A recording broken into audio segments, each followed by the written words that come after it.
Bendiciones en esta hora para todos aquellos que se conectan o que se conectarán y verán en algún momento este pequeño vídeo.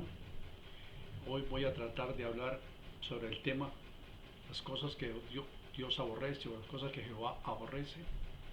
Y para ello quiero que leamos en el libro de Proverbios, el capítulo 6, del verso 17 al 19, siempre dándole la gloria y la honra a Dios por las cosas que Él hace y Él permite, como el hecho de poder grabar un pequeño vídeo de la palabra de Dios, procurando siempre hacerlo de la mejor manera, con el corazón dispuesto y predispuesto para bendecir a otros.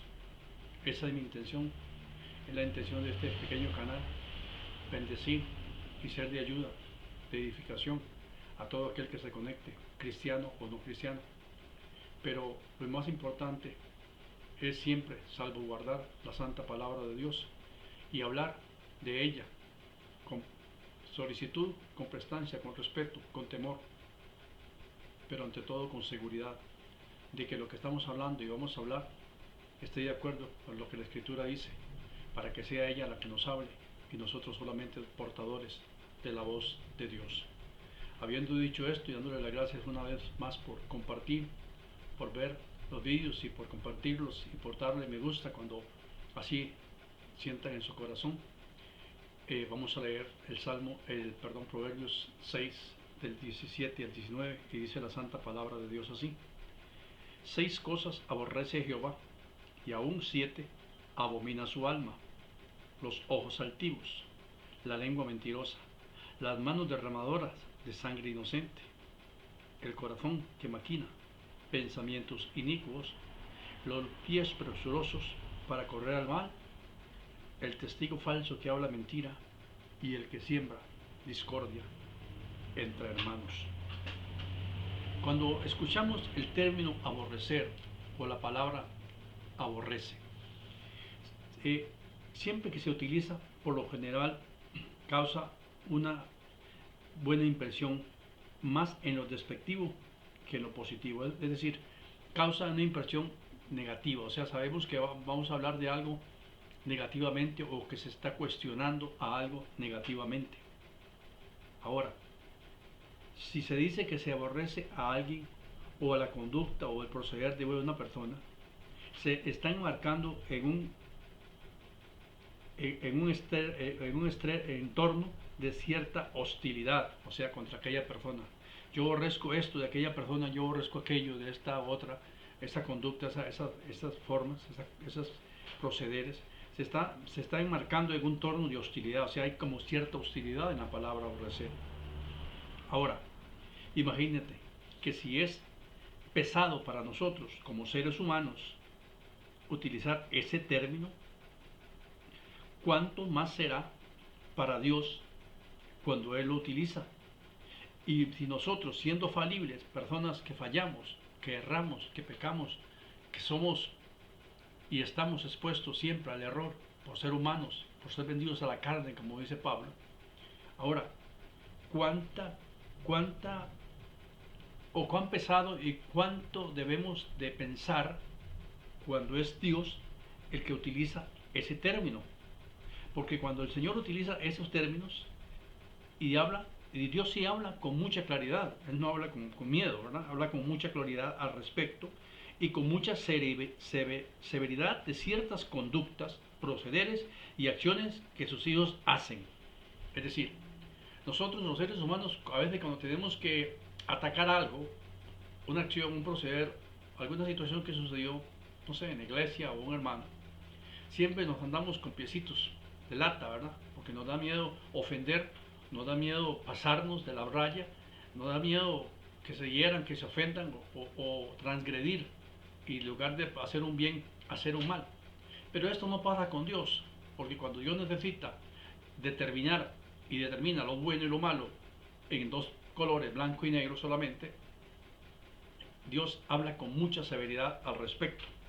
Y aquí vamos a ver hoy 6 o 7 cosas que Jehová Dios aborrece.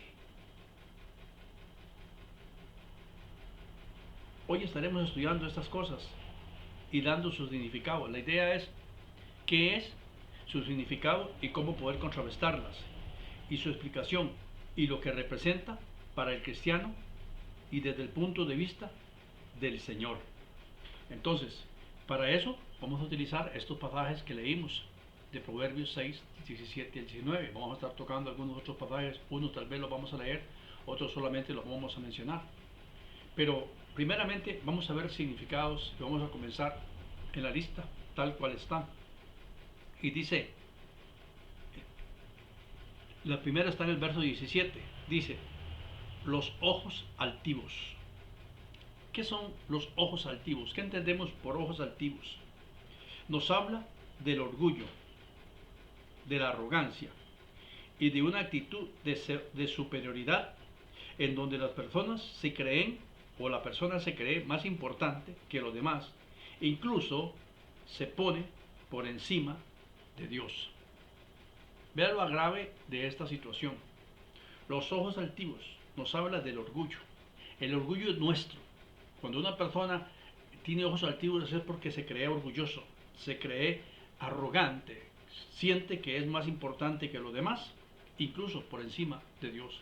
Pero usted dice, es un poco radical lo que se está diciendo, por encima de Dios. No, es que muchas veces nosotros, con tal de defender nuestra postura, porque no queremos dar el brazo a torcer, preferimos malinterpretar la escritura, sacarla del contexto, e inclusive decir sin ninguna explicación, es que Dios no quiso decir eso. Y cuando tú preguntas, ¿de qué quiso decir entonces? No tienen respuesta. Pero su orgullo no les permite bajar el tono. Seguimos adelante. Ahora, ¿cómo lo mira Dios? ¿Cómo mira Dios los ojos altivos? ¿Cómo lo mira? Bueno, la escritura comienza diciendo que Él lo aborrece, ¿verdad? Pero ¿cómo lo mira? El Señor lo aborrece y repudia esta acción. O sea, aborrecer y repudiar. Aborrecer es algo ya que usted no quiere, que usted no le gusta, que usted no desea. Y repudiar es algo que usted no quiere ver delante de usted. Es como cuando usted ingiere un alimento y su estómago no lo recibe. Al repudiarlo usted lo está devolviendo, lo bota, porque su cuerpo no lo quiere tener. Esta es la acción que Dios tiene contra los ojos altivos. A los aborrece y los repudia, los quiere sacar de delante de sí. Él no está de acuerdo jamás con los ojos altivos. Ahora, viene una pregunta. Recuerden que estamos hablando de significado, que ya lo dije. Nos habla del orgullo, de la arrogancia y una actitud de superioridad por encima de los demás, aún por encima de Dios. ¿Cómo lo mira Dios? Con aborrecimiento y repudio. Ahora, ¿qué hacer o cómo tratar esta situación de los ojos altivos si está en nuestras vidas? ¿Cómo hacemos si somos personas de ojos altivos? ¿Qué hacer? Bueno, es bueno contrarrestar esta práctica con las siguientes disciplinas espirituales. Con la humildad, poniéndose en el servicio de los demás. ¿Cómo se contrarresta el orgullo? Con humildad.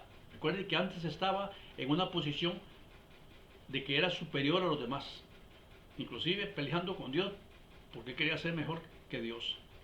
Ahora, si me pongo en una actitud de humildad y me pongo al servicio de los demás, pero no de forma gruñona, grotesca, a regañadientes, no, sino de una forma con una amabilidad que sea notoria a los demás, que los demás vean que lo estoy haciendo de buena gana, y el saber escuchar de forma activa. Antes, por mi orgullo, yo hablaba y no dejaba que nadie hablase, porque yo tenía que sostener mi argumento, porque yo tenía que defender mi causa, y porque con nada, si dejaba que hablasen, me iban a entorpecer mi discurso, me lo iban a turbiar y no me convenía. Bueno, ahora en la posición de humildad y de servicio, tengo que aprender a escuchar de forma activa y pasiva. Escuchar solamente de forma pasiva. No importa lo que estén diciendo, yo estoy escuchando. Estoy dando lugar para que la otra persona manifieste su manera de pensar, su manera de creer, su manera de desenvolverse respecto al tema o lo que se esté hablando, pero de una manera, primero, con amabilidad y segundo, con pasividad hacia aquello. hacia los demás, hacia los semejantes, hacia que me esté hablando a mí. Por supuesto, también necesitamos buscar una relación íntima, dinámica y activa con Dios. No hacemos nada con ponernos al servicio de los demás, poner una posición de humildad y de amabilidad que ante los ojos de las personas sea notoria. No hacemos nada con que ahora no hablemos, no escuchemos, escuchemos con tranquilidad, con pasividad y quietos. Pero si no tenemos una relación íntima, dinámica y activa con Dios a través de las disciplinas espirituales, no estamos haciendo nada.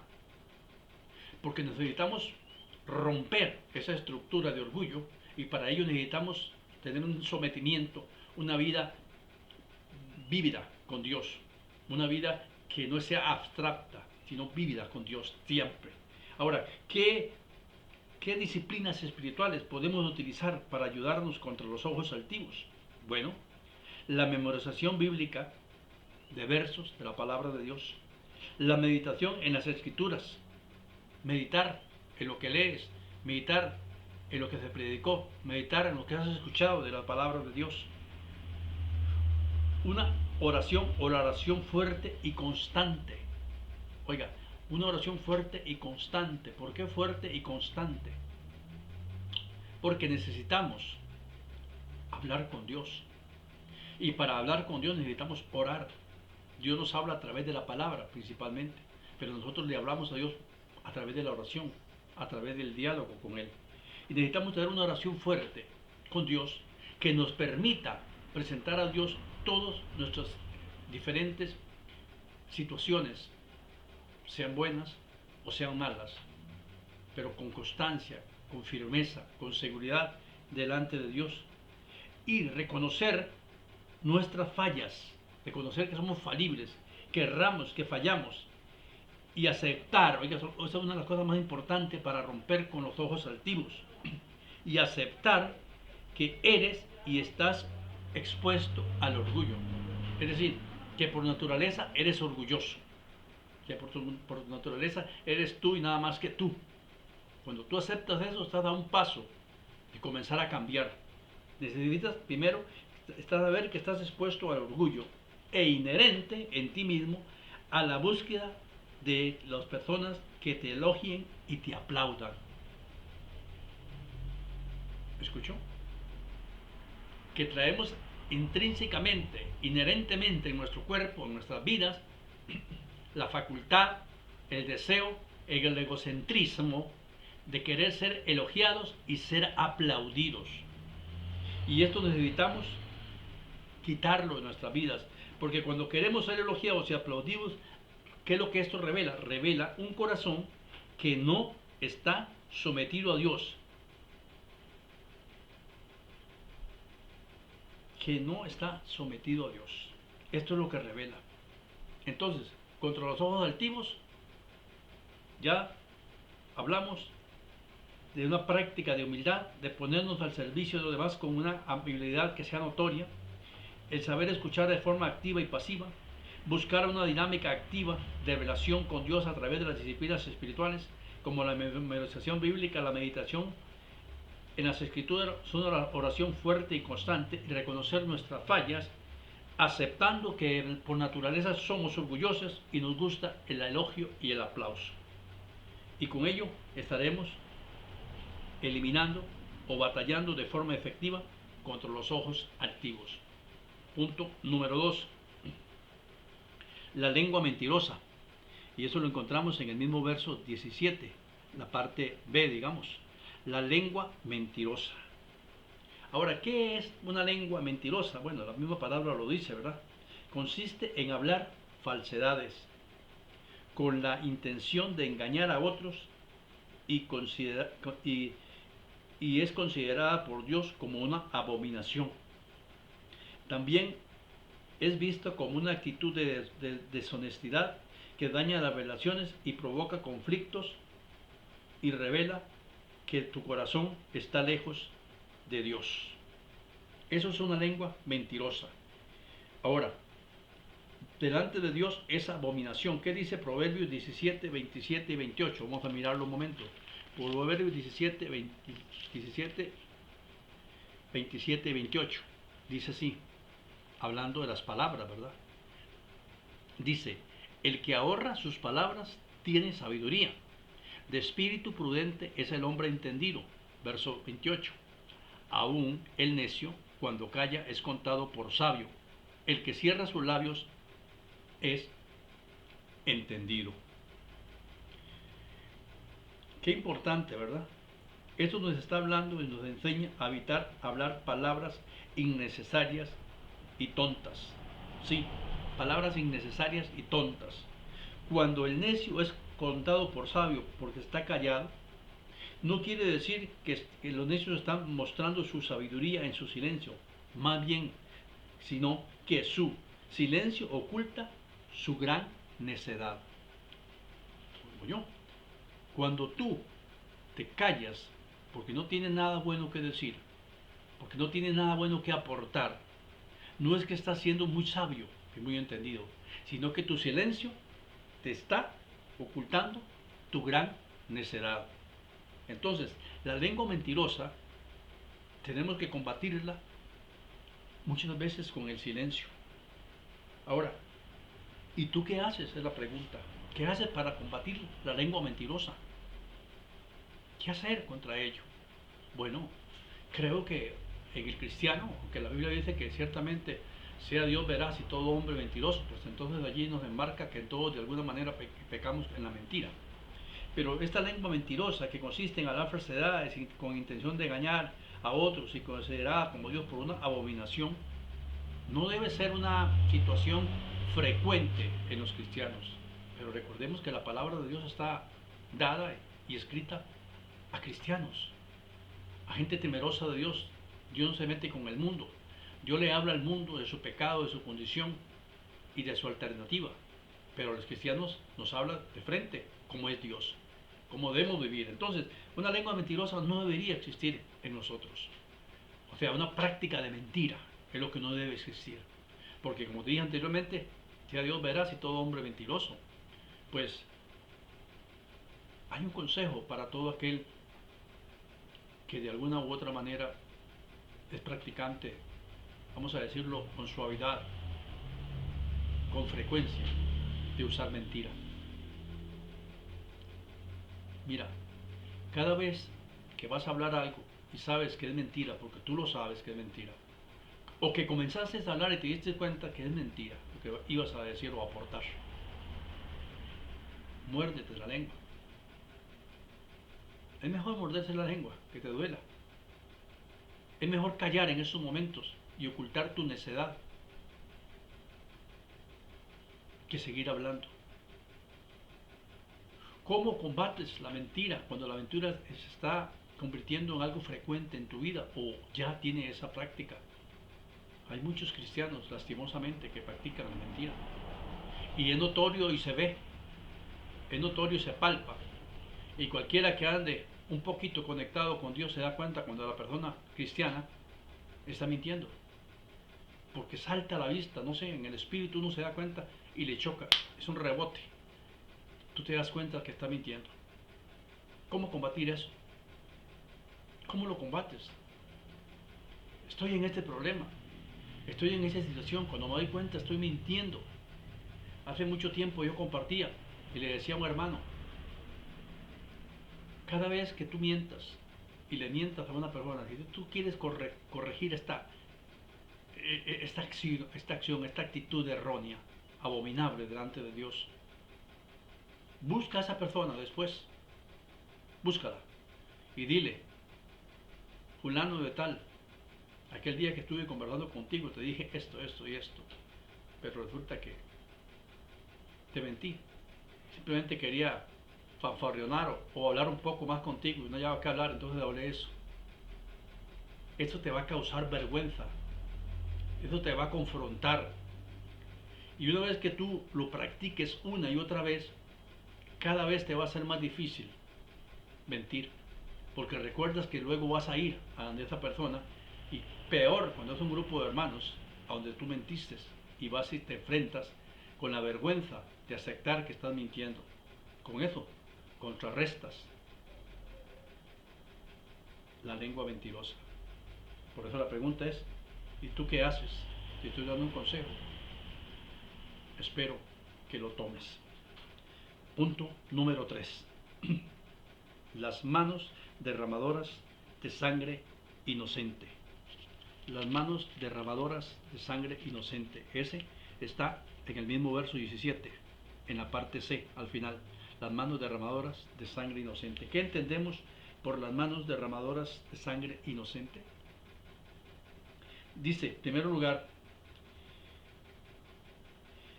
es una violación abierta al sexto mandamiento. ¿Qué dice el sexto mandamiento en Éxodo 20:13? No matar. Primeramente, es un asesinato. Manos derramadoras de sangre inocente. Está hablando de matar.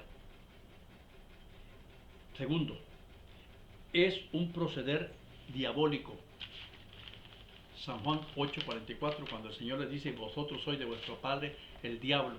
Vamos a verlo, un momentito. Más o menos lo conozco, pero no lo quiero decir tal y cual está escrito. 8:44.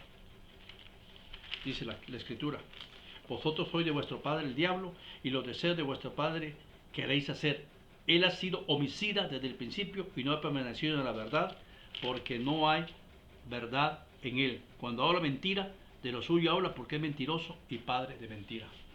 Este verso va mucho con la lengua mentirosa que vimos antes, ¿verdad? Pero lo quise utilizar aquí, porque dice que es homicida desde el principio. Entonces es un hecho, es un proceder diabólico. Vea qué tremendo. Las manos derramadoras de sangre inocente es proceder de forma como que el Padre nuestro fuese Satanás. Vosotros sois de vuestro padre el diablo. 8:44 de Juan. Ahora,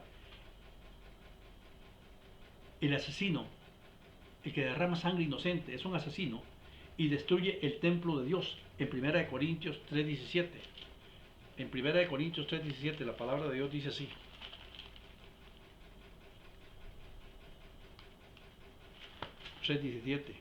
Dice,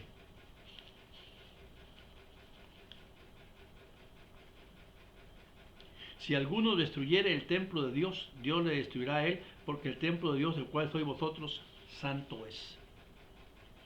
Es un asesino del templo de Dios. Cuando tú estás derramando sangre inocente, estás destruyendo el templo de Dios. Es un pecado que grita por encima de los demás pecados. Génesis 4:10, cuando Dios le pregunta a Abel, ¿qué has hecho? La sangre de tu hermano clama a mí desde la tierra. O sea, es un pecado grave. Es un pecado tremendo. ¿Qué has hecho? Pregúntate. Muchas veces no necesitamos. Jesús dijo que no solamente matar físicamente a una persona, sino muchas veces con nuestro corazón, con nuestras actitudes, con nuestros pensamientos, estamos matando a las personas. Ahí estamos derramando sangre inocente. ¿Qué has hecho? Le preguntó el Señor a Caín. Pregúntate, ¿qué has hecho? ¿Has estado comiéndote a un hermano? ¿Has estado hablando de un hermano? Haciendo cosas que podemos mirar más adelante. ¿Qué has hecho? Pregúntate. Tercero o cuarto, es una práctica que trae contra su practicante la ira de Dios. Eso está en el Salmo 55:23. Salmo 55:23.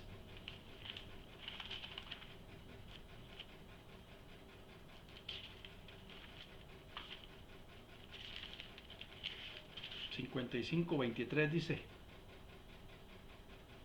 Mas tú, oh Dios, harás descender a aquellos al pozo de perdición. Los hombres sanguinarios y engañadores no llegarán a la mitad de sus días, pero yo en ti confiaré. Es una práctica que trae contra su practicante la ira de Dios. Dios lo hará descender al pozo de la perdición. Los hombres sanguinarios y engañadores no llegarán a la mitad de sus días, o sea, sus días se acortarán, su muerte será más pronto de lo que ellos piensan.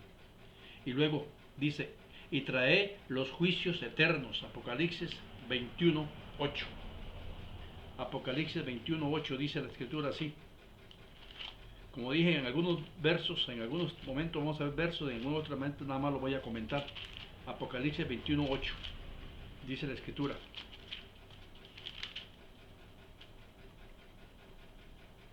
Pero los cobardes e incrédulos, los abominables y homicidas, aquí están, ¿verdad? Sangre inocente, los fornicarios, hechiceros, los idólatras y todos los mentirosos, volvemos al punto de antes, tendrán su parte en el lago que arde con fuego y azufre, que es la muerte segunda. Entonces traerá también los juicios eternos de Dios, o sea, castigo eterno.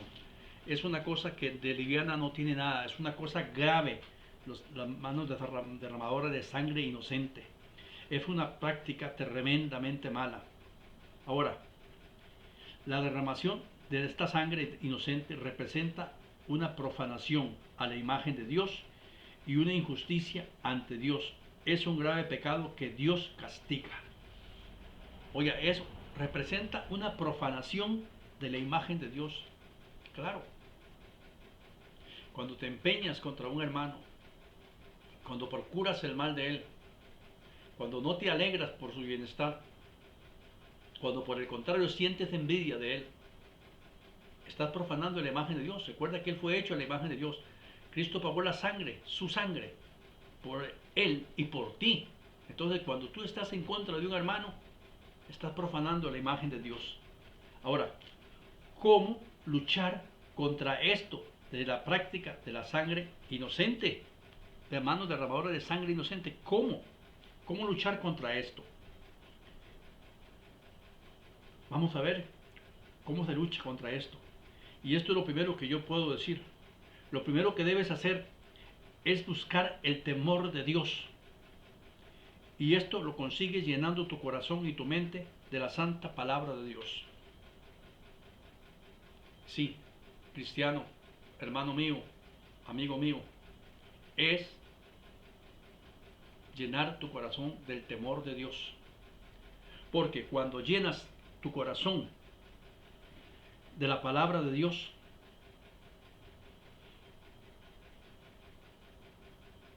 recuerda que ella es lámpara que alumbra en los lugares oscuros y luz para caminar.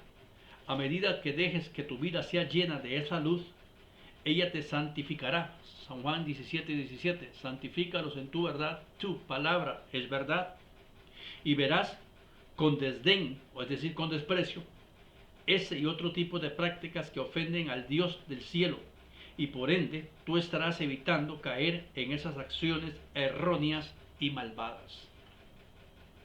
¿Escuchó bien? Busca el temor de Dios si eres alguien derramador de sangre inocente. Si eres que los que derraman esa sangre inocente, busca de Dios. Cuando tú tienes el temor de Dios arraigado en tu corazón, eso te librará de un montón de cosas. Pero para ello necesitas la luz de la palabra de Dios. Lámpara es a mis pies tu palabra y lumbrera a mi camino. Necesitamos tener en nosotros la suficiente luz para no tropezar, para andar como hijos de luz y para evitar hacer las cosas que a Dios no le agrada. Tengo que dejar el vídeo por acá porque se hace muy largo para hacerlo en uno solo. Entonces esta va a ser la primera parte. Mañana o pasado un día de esto grabo la segunda parte, prosiguiendo de aquí y haciendo un breve comentario de lo que hemos visto. Por ahora les pido solamente que mediten en las cosas que hemos hablado. No estoy aplicando aquí nada aún porque lo haré en el momento que veamos la segunda parte. Pero mi consejo es: ten cuidado con las cosas que Dios aborrece. En Apocalipsis también habla de otras cosas que Dios aborrece. Pero estas que estamos tratando hoy son de suma importancia. Y es necesario que nosotros, como hijos de Dios, aprendamos de nuestras fallas, de nuestros errores y procuremos vivir una vida agradable a Dios en santidad, en amor, el propósito. No olvidemos que estamos puestos en este mundo para luz. Por tanto, seamos hijos de luz. Que Dios les bendiga grandemente.